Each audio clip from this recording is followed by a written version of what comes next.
Commander Vex Tarun stood at the viewport of the Zularian flagship Infinite Dominance, watching the stars streak by as they pushed their engines to maximum capacity.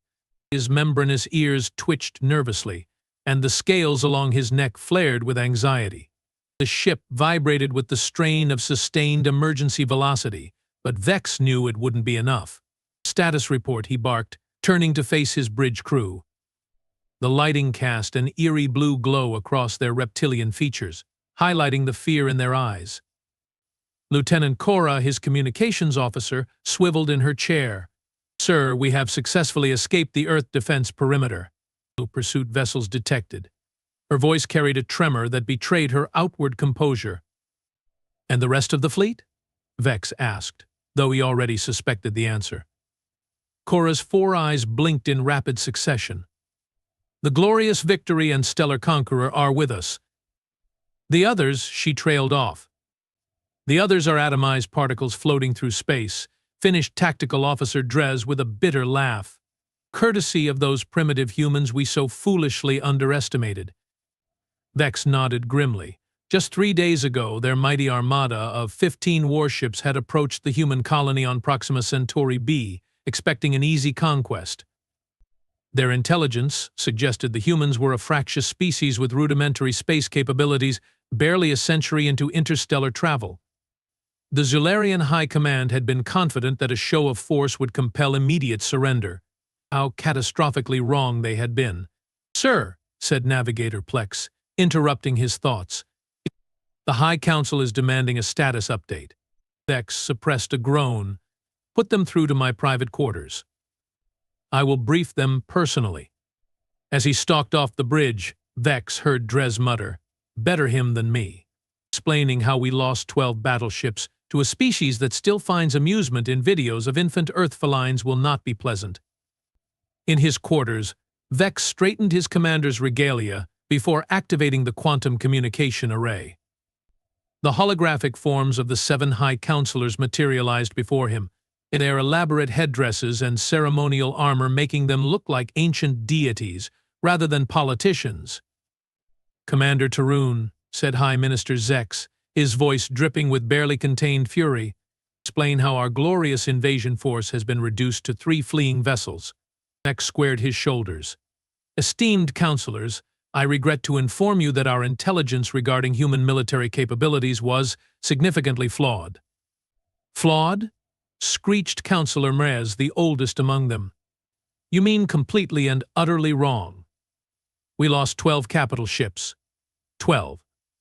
Perhaps," Vex suggested carefully, "if I explain the sequence of events, you might better understand our tactical retreat." The council members exchanged glances before Zex nodded reluctantly. Vex took a deep breath.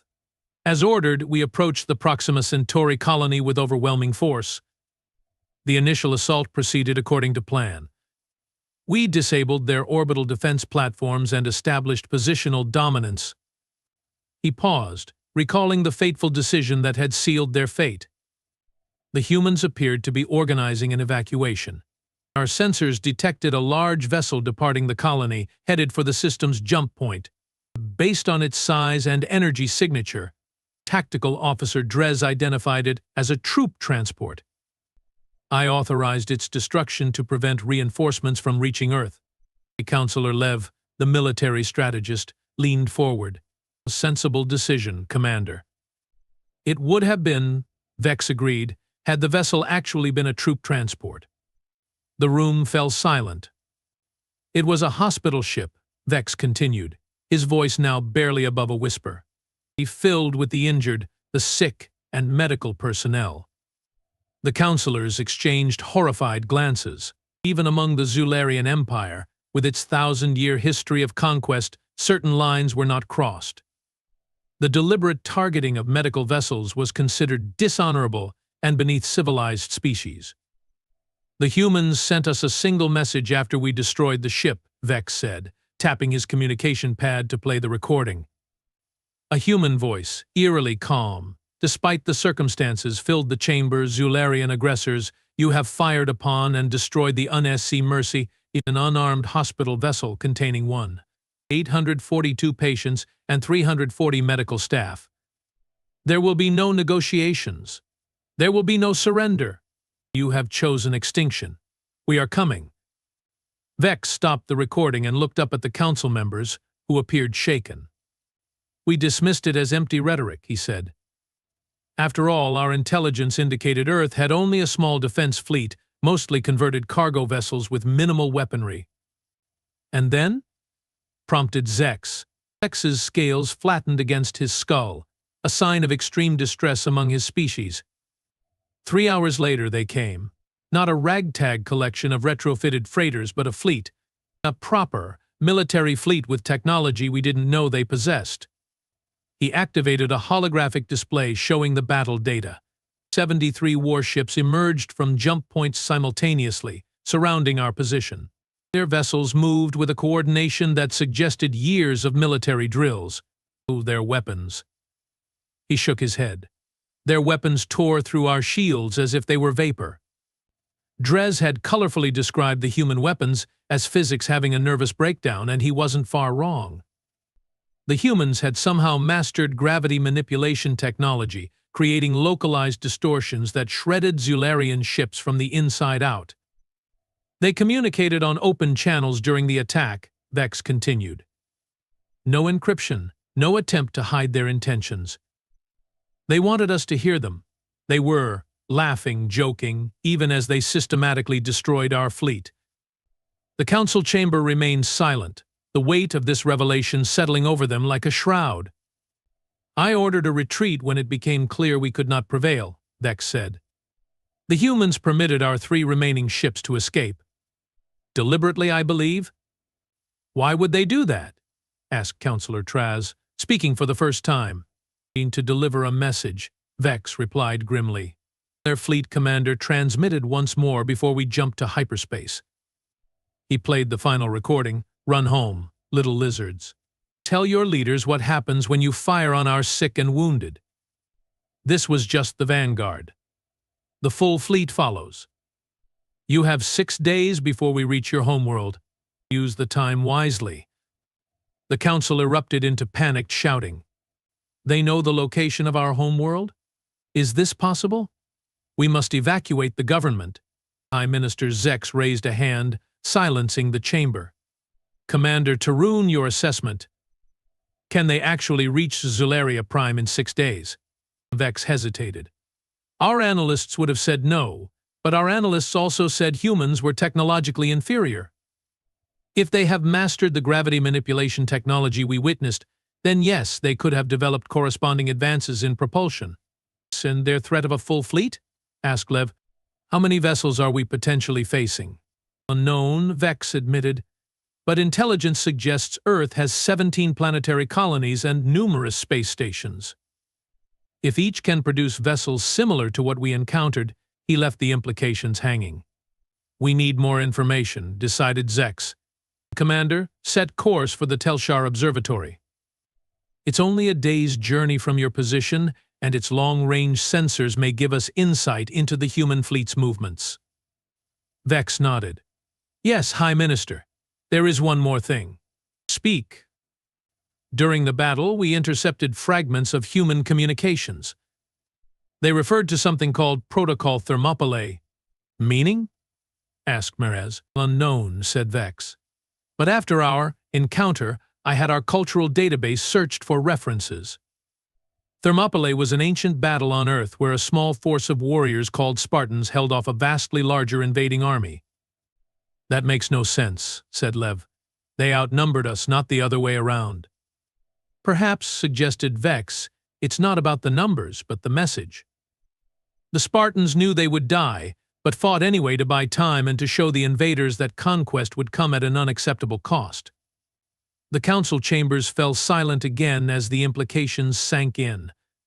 Commander, said Zex finally, proceed to Telshar Observatory with all haste. We will convene the full military council and prepare our defenses. As the holographic figures faded, Vex remained standing in the darkness of his quarters. He remembered the human ships, moving with predatory grace through the void, and the casual, almost cheerful communications between their captains as they methodically destroyed his fleet. The humans had a saying he'd once found quaint, but now understood all too well: don't poke the bear. The Zularians had done more than poke. They had wounded the bear where it hurt most. It's vulnerable and defenseless.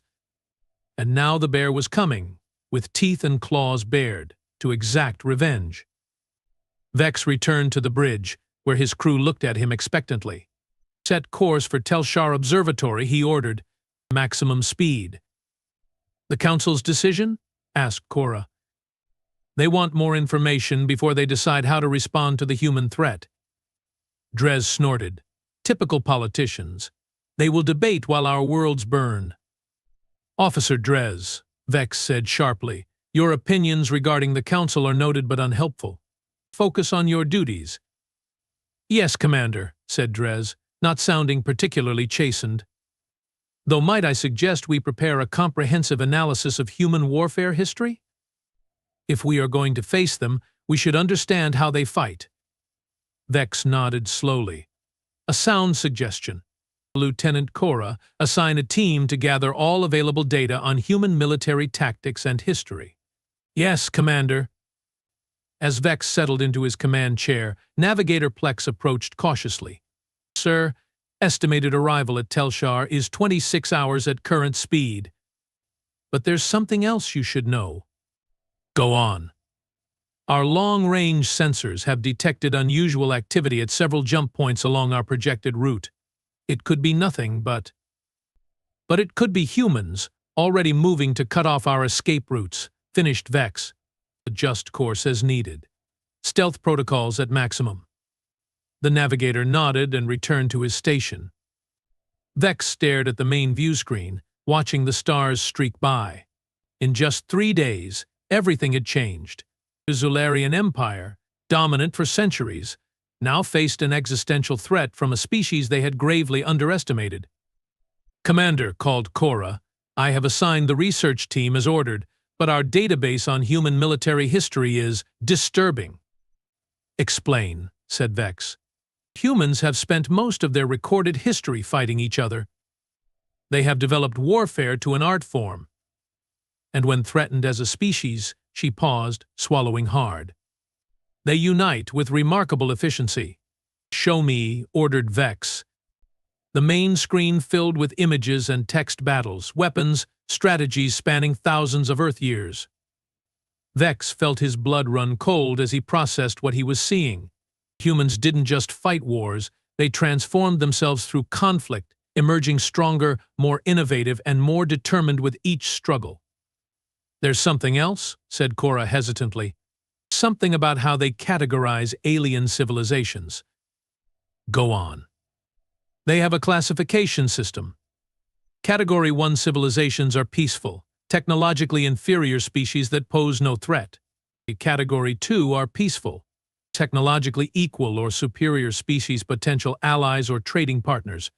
Category 3 are hostile but technologically inferior, to be contained or reformed. And Category 4?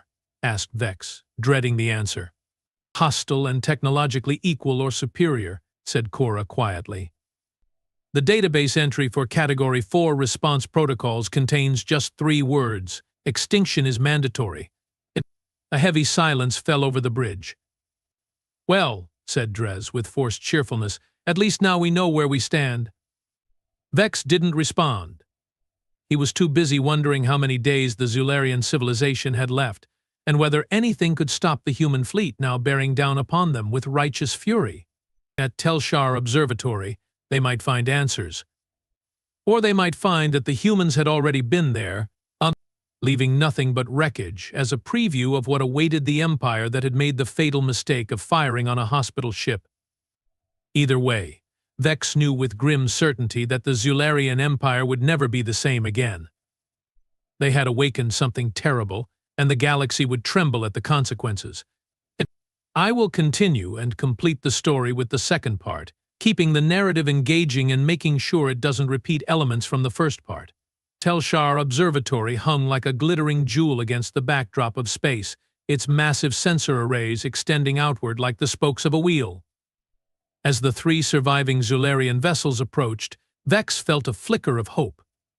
Perhaps here they would find answers, strategies, anything to help them survive the coming storm. "Commander," Cora called out, her voice tight with concern. "We are receiving no response to our hails." Vex frowned. "Try emergency channels. The observatory staff knows our situation." "I have tried all frequencies. Nothing." Dres leaned forward at his tactical station. "Passive scans show power signatures, but they are fluctuating wildly. And there's something else." He paused, adjusting his instruments. "Debris field.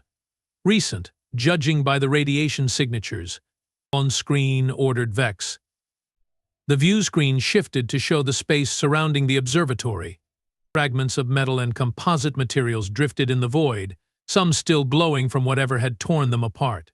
Vex recognized the distinctive hull plating of Zularian defense cruisers.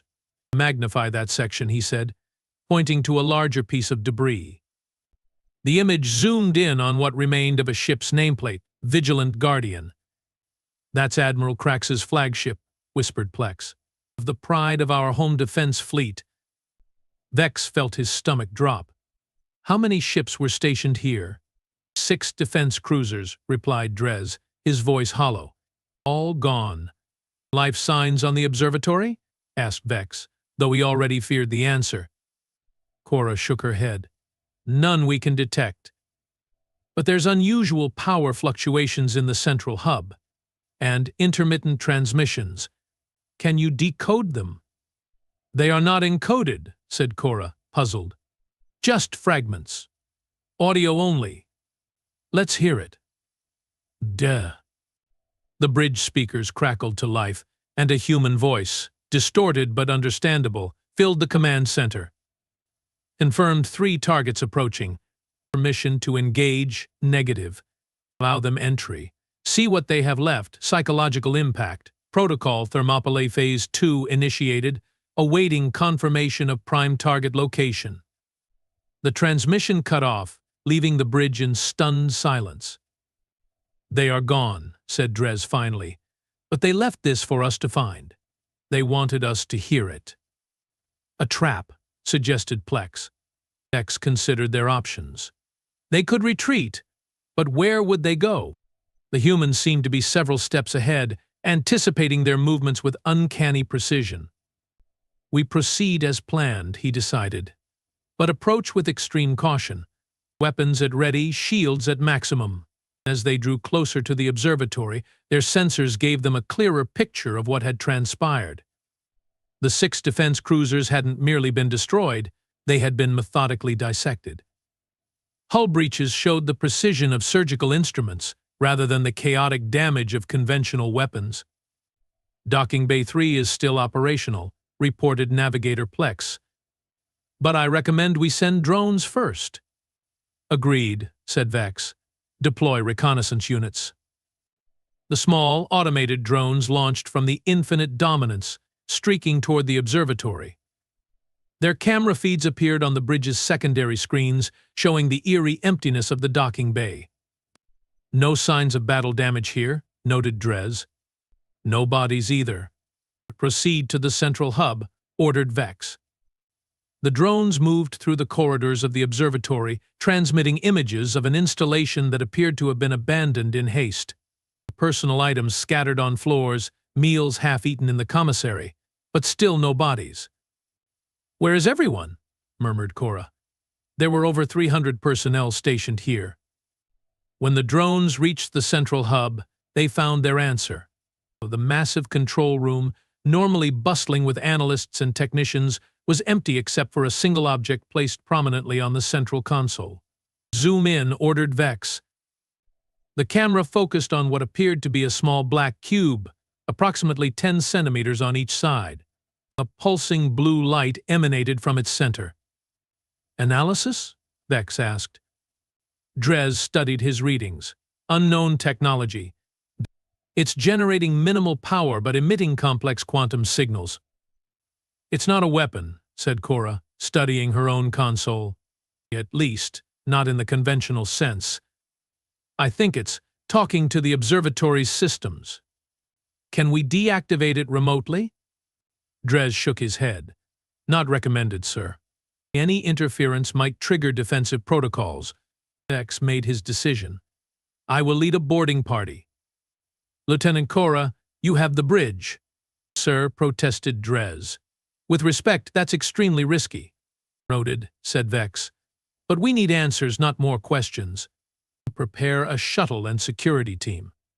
30 minutes later, Vex stood in the observatory's central hub, staring at the black cube. 6 heavily armed security officers maintained a perimeter while Science Officer Traz examined the device from a safe distance. It appears to be a quantum entanglement communicator, said Traz. It's advanced, even by our standards. It's been interfaced with the observatory's mainframe. Can you access the observatory systems? Asked Vex. Traz moved to a console. Yes, but most functions are locked down. The humans didn't destroy the data, they copied it all first. He frowned at his readouts. They downloaded the entire Zularian stellar cartography database, defense protocols, fleet deployments.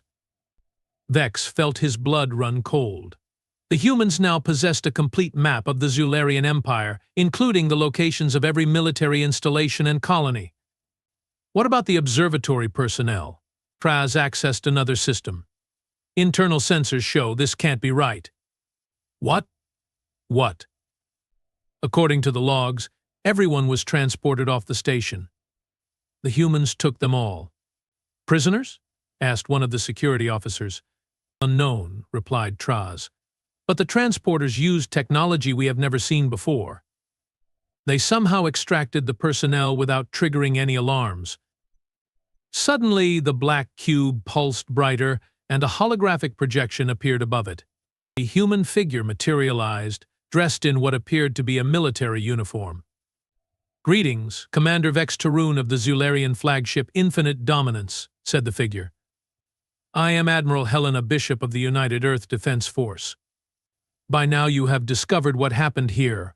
Vex instinctively reached for his sidearm, though he knew he couldn't harm a hologram. The human continued, seemingly anticipating his reaction. This is a recorded message, triggered by your biosignature. I wanted to speak to you directly, commander to commander.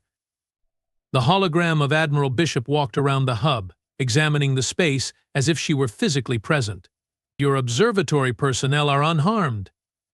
They have been relocated to holding facilities on Earth, where they will remain for the duration of this conflict. Unlike some, we do not target non-combatants. The emphasis on those last words was unmistakable. The cube contains a quantum-entangled communicator, she continued. If your government wishes to discuss terms of surrender, they may use it to contact me directly. We have no desire for prolonged conflict. Vex found his voice. Computer, can this message hear me? Limited interactive capabilities are available, responded the observatory's computer. Admiral Bishop, said Vex. You speak of surrender, yet you bring a fleet to our doorstep. What guarantee do we have that you won't simply annihilate our worlds regardless? The hologram paused, as if considering the question. A fair point, Commander. Here is my guarantee. The UNESC Mercy carried 2,182 souls when your vessels destroyed it, in accordance with Protocol Thermopylae. We require the surrender and trial of the exact number of Zularian military personnel responsible for the decision and execution of that attack. And if we refuse? Then for each day that passes without surrender, we will neutralize one Zularian military installation. Not colonies, not civilian targets, only military. We are not monsters, Commander Tarun, but we will have justice. The hologram of Admiral Bishop straightened her uniform.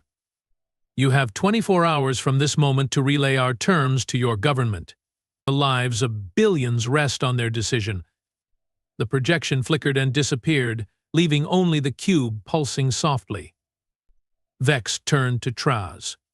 Download all available data from the observatory systems. We are leaving. Sir, said Traz hesitantly, what about the cube? Leave it. It's our only communication line with them now. Back aboard the Infinite Dominance, Vex convened his senior officers. The mood was somber as he related what they had learned. Can we trust them? Asked Cora. This talk of limited targets of sparing civilians. Dres pulled up data on his pad. Based on what we have seen, yes. They could have destroyed this observatory entirely. Instead, they extracted the personnel and left us a communication channel. Or it's an elaborate trap, suggested Plex. Once we surrender those responsible, they will proceed with their real plan. Plex considered all possibilities. We need to return to Zularia Prime immediately. The High Council must hear this directly. Sir, interrupted Cora, incoming transmission from the Stellar Conqueror. Captain Jax wishes to speak with you urgently. Put him through. The weathered face of Captain Jax appeared on screen. Commander, we have detected anomalous readings from Jump Point 7. Something big is coming through. Vex felt his scales tighten. How big? Massive, sir. Larger than anything in our fleet. Battle stations, ordered Vex. Prepare for emergency jump if necessary. The 3 Zularian vessels moved into defensive formation as sensors tracked the incoming object. When it finally emerged from the jump point, even Vex, with all his years of space combat experience, was left speechless. It wasn't a warship.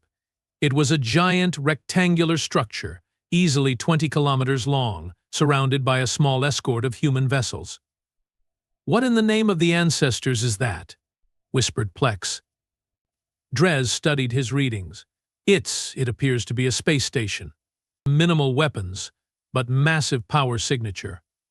And he paused, recalibrating his sensors. Life signs. Millions of them. Incoming transmission, announced Cora, from the human vessel. The view screen changed to show Admiral Bishop, this time clearly a live transmission rather than a recording. Commander Tarun, she said. I see you found our message at the observatory. What is that structure? Demanded Vex, gesturing toward the massive station. That, said Bishop, is Sanctuary Station. It contains temporary living quarters for 50 million beings. We anticipated your government might be reluctant to meet our terms. This station will house Zularian civilians evacuated from military targets before we neutralize them.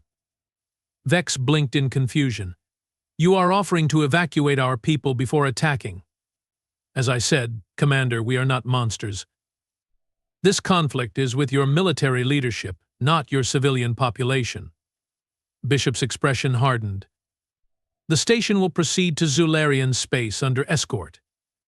It will begin evacuation operations in 72 hours, with or without your government's cooperation. And if we attack the station, asked Vex, already knowing the answer. Then Protocol Thermopylae shifts to Phase 3, said Bishop coldly. And you really don't want that. The station is unarmed, Commander. But attack it, and all previous guarantees regarding civilian targets become void. The transmission ended, leaving the bridge crew in stunned silence. Orders, sir, asked Cora finally. Vex watched as the massive station and its escorts moved slowly past their position, making no aggressive moves despite the Zularian vessels being well within weapons range. Set course for Zularia Prime, he said quietly. Maximum speed.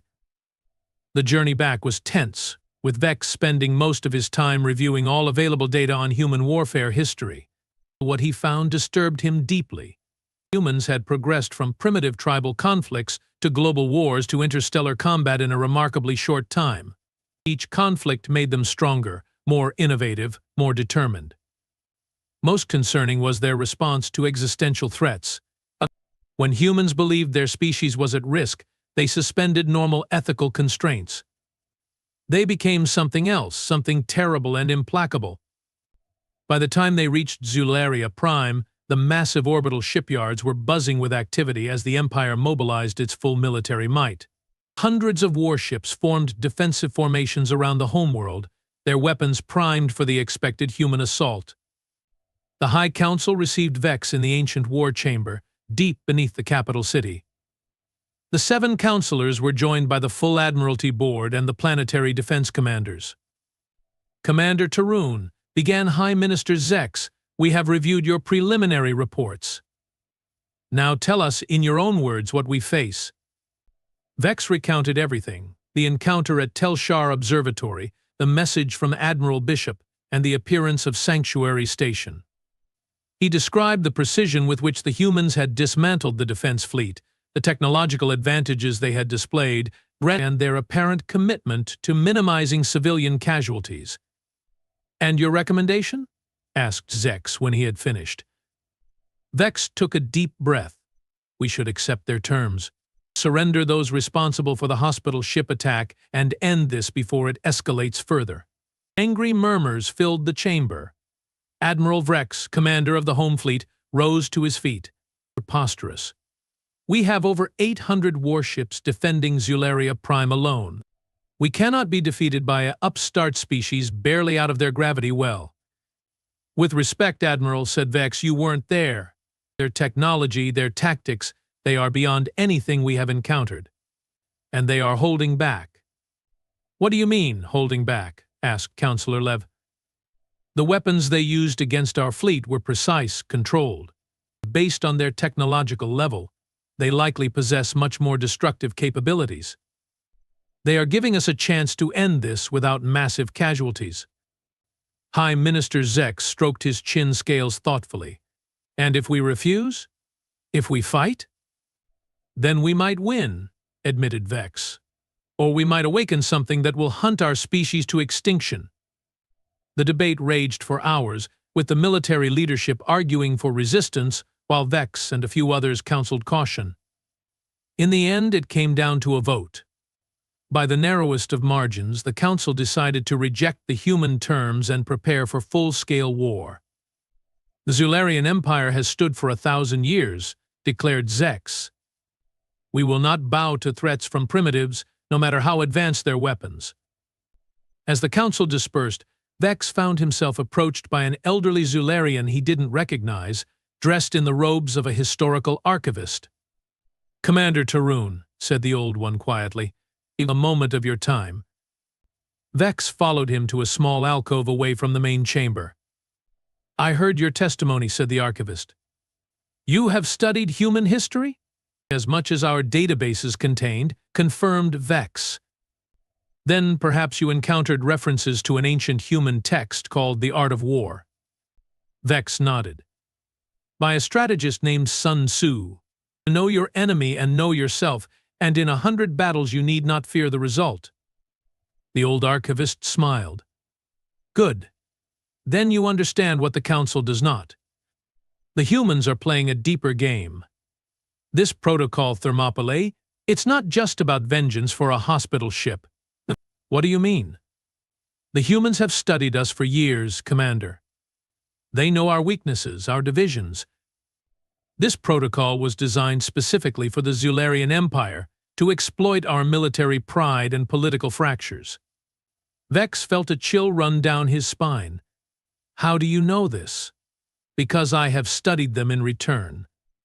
For 50 years I have monitored human communications, literature, military exercises. This confrontation was inevitable from the moment our scout ships first detected their colonies." "What do we do?" The old one handed Vex a data crystal. "Find Admiral Bishop. Talk to her directly, not through the Council. There may still be a way to salvage this situation." Before Vex could respond, alarms blared throughout the complex. They rushed back to the war chamber, where chaos had erupted. Tactical displays showed multiple jump point activations around the Zularian system. "Report," demanded Zex. "Human vessels, hundreds of them," replied a panicked tactical officer. "They are surrounding the system, cutting off all escape routes. But our defense fleet is being systematically disabled," interrupted Admiral Vrex, his earlier bravado gone. "They are using some kind of targeted EMP weapon. Our ships are losing power, weapons, life support, but they are not destroying them." As they watched, a new transmission came through on all frequencies. Admiral Bishop's face appeared on every screen. "People of Zularia," she began, "your government has rejected our terms for limited conflict resolution. We regret this decision but respect your sovereignty. Evacuation ships will arrive at the following coordinates within 6 hours. A list of locations appeared beneath her image. Any civilian who wishes to avoid the coming conflict may board these vessels and will be transported to Sanctuary Station until hostilities end. You have our solemn promise of safety and eventual repatriation. She paused, her expression hardening slightly. And to the Zularian military, you have fought honorably according to your traditions. But you fired on our sick and wounded. There will be a reckoning. The transmission cut off, leaving the war chamber in stunned silence. They are bypassing us completely, realized Vex, speaking directly to our people, offering them safety while isolating the military and government. It's brilliant, murmured the old archivist beside him. No orbital bombardment, no ground invasion. They are winning without firing a shot. Over the next 24 hours, Vex watched as the empire he had served his entire life began to fracture from within.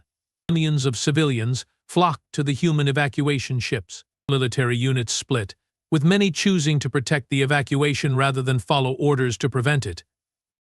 By the second day, the High Council had lost effective control of 6 major cities.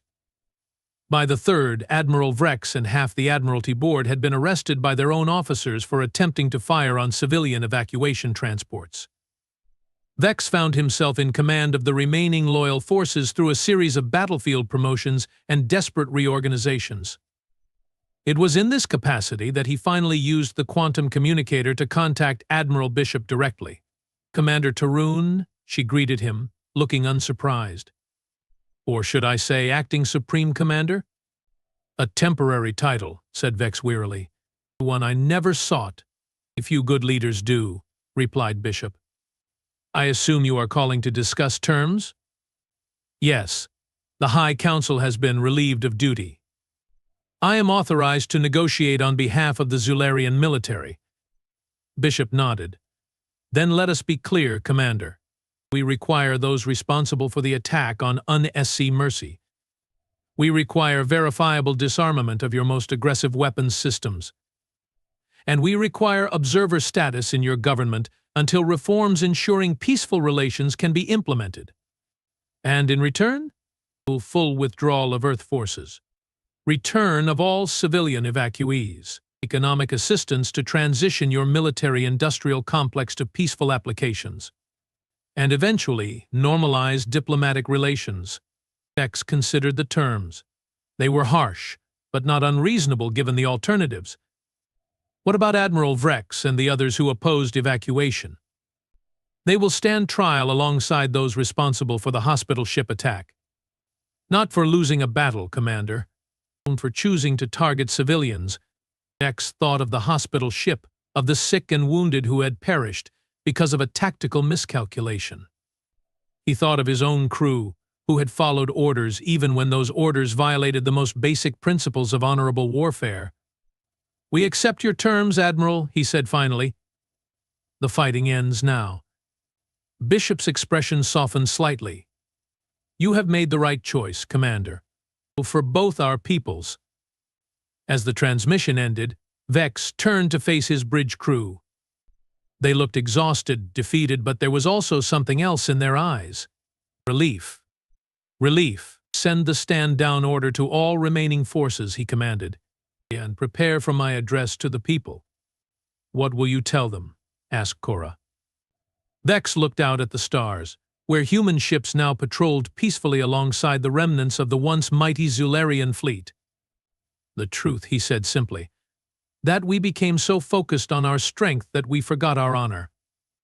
And that sometimes the greatest victory comes not from fighting, but from having the wisdom to know when to stop." As he prepared his address, Vex reflected on the strange twist of fate that had brought him here. The humans had won not through superior firepower or brutal tactics, but through a profound understanding of their enemy. They had exploited the fractures within Zularian society, offered compassion when cruelty was expected, and demonstrated strength through restraint rather than destruction. Protocol Thermopylae, he now understood, had never been about vengeance. It had been about transformation. The humans hadn't come to destroy the Zularian Empire, they had come to change it. to break its cycle of conquest and replace it with something new. And perhaps thought vex as he addressed his people for the first time as their leader. That was the greatest victory of all.